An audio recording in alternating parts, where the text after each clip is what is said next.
I think that economic competition has been a characteristic of human life for as long as we've had civilizations, nation states, and warfare. So I don't think there's anything new about that. I think there was a conventional wisdom that said we were living in a bipolar world. I think we then went to a unipolar world very briefly, which was after the fall of the Soviet Union, and was really the sort of the last decade of the 20th century and the first decade of the 21st.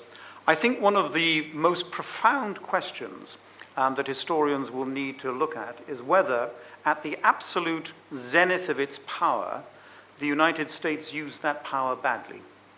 I think that there was huge political power that the United States had at the turn of the century, and maybe it's frittered some of that away in the campaigns that it's subsequently fought.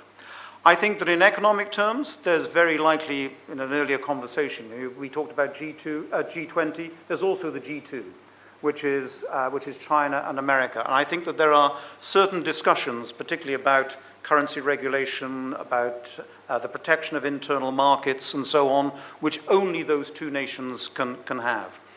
But I think that there was something in the 20th century, you described it as the century of ideological conflict. There is no ideological conflict between America and China. I mean, both societies actually proceed from fundamentally the same principles. So rather than building into international relations the automatic confrontation of different ideologies, I don't think that'll characterize the 21st century at all.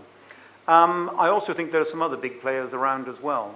I think there's a general assumption that America has passed the zenith of its power. I'm really not sure that's true.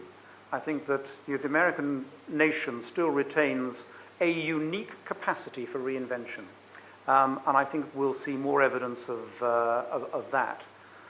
So I think a more complex set of relationships, a more ambiguous set of relationships, but a set of relationships that are less inherently confrontational than the 20th century. And that's probably a good thing.